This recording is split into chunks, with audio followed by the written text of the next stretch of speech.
There are pictures superimposed on it. It must be done on radio, I think. You'll see what I mean about this consciousness raising, about the labelling of children.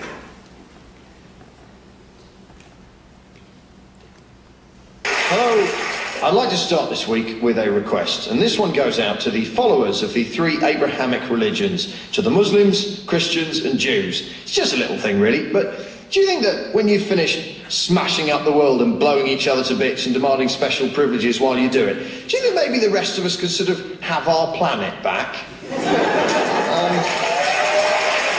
I wouldn't ask, but the thing is, I'm starting to think there must be something written in the special books each of you so enjoy referring to that tells you it's all right to behave like precious, petulant, pugnacious pricks. Forgive the alliteration, but your persistent power-mad punch-ups are pissing me off. It's mainly the extremists, obviously, but not exclusively. It's a lot of mainstreamers as well. Let me give you an example of what I'm talking about, okay? Muslims. Listen up, my bearded and veily friends. Calm down, okay? Stop blowing stuff up. Not everything that's said about you is an attack on the Prophet Muhammad and Allah that needs to end in the infidel being destroyed. Have a cup of tea, put on a Cat Stevens record, sit down and chill out. I mean, seriously, what's wrong with a strongly worded letter to the Times?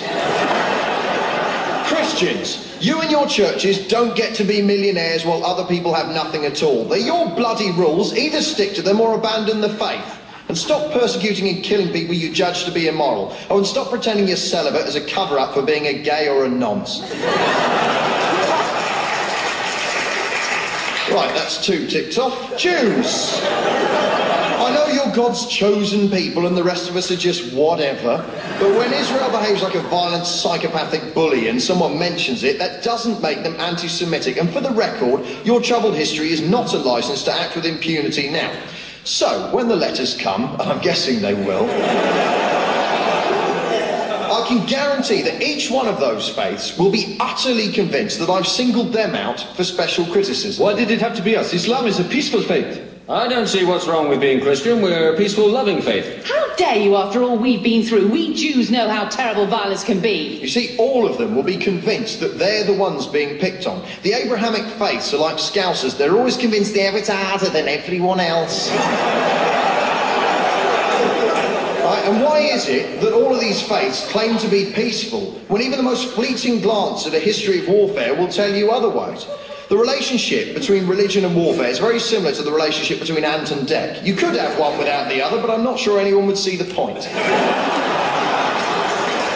wouldn't actually like it, but it would at least be refreshing to hear one of them come out and say, "Oh, our faith's far as you like. We'll have a scrap, us lot, we do. Honestly, our special book says fight, fight, kill, maim, fight, smash, destroy, fight, murder, kill, and fight." That's why I signed up, to be honest. I'm a bit naughty, know what I mean?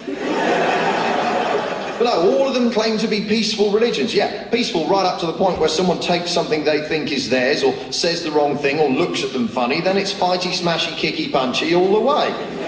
I know this will upset a lot of people, and frankly, I don't care. I'm getting so sick of religious people screwing it up for the rest of us. Please don't kill us, seriously. As far as I'm concerned, this is the only chance we get. When we die, it's all over. There's no virgins and pearly gates waiting for us, no big beardy man saying... Right, so how do you think that went then? Mix? Killed a lot of people in my name, I see. Yeah, not really what I had in mind, actually. Tell you what, have another go as a worm. While we're at it, I'm sick of religious people forcing their children to define themselves by their parents' faith. A 4-year-old is no more a Christian than he is a member of the Postal Workers Union. A fair working wage, decent working conditions, and time allotted to see the new Transformers film. Said a spokesman.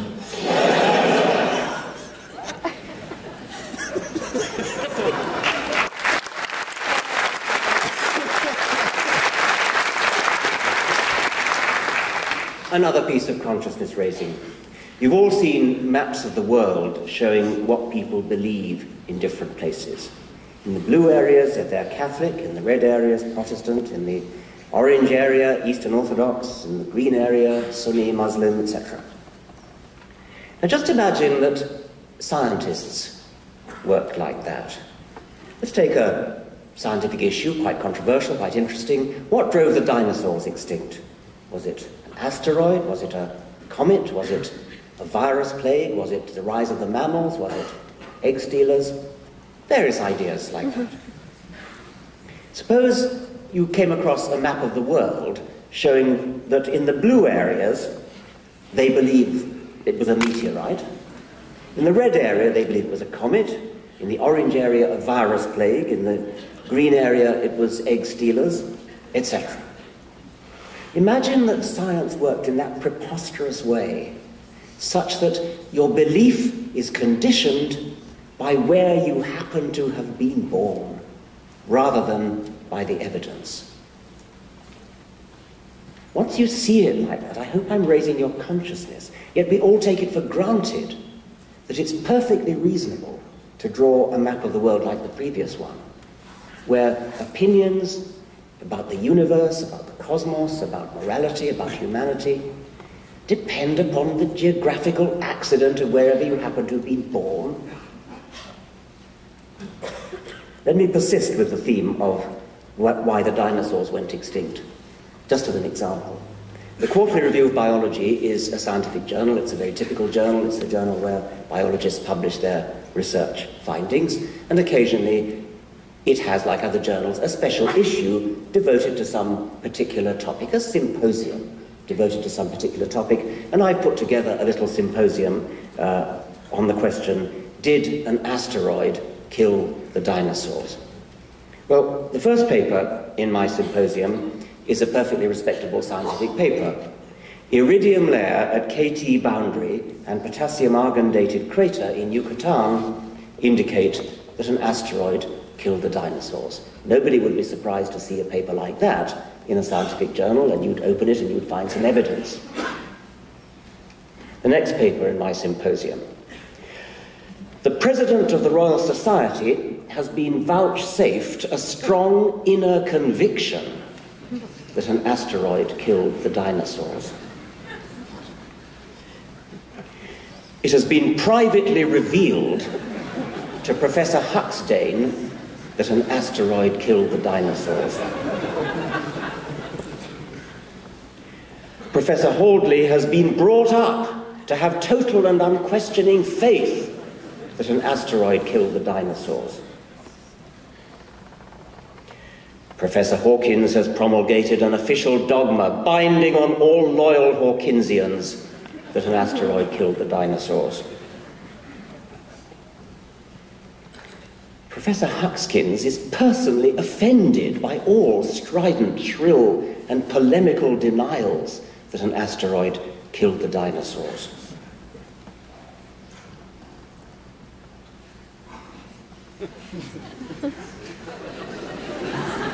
Professor Hallux derives deep personal comfort from his belief that an asteroid killed the dinosaurs. The President of the National Academy of Sciences has issued a fatwa against all who deny that an asteroid killed the dinosaurs. I hope that you're getting your consciousness raised by all this, because once again, we've all bought into the idea that private conviction, private revelation, how you were brought up, unquestioning faith, that in the field of religion, we've all been brought up to respect such a ridiculous reason for believing anything. In science, we believe things because we've looked at the evidence.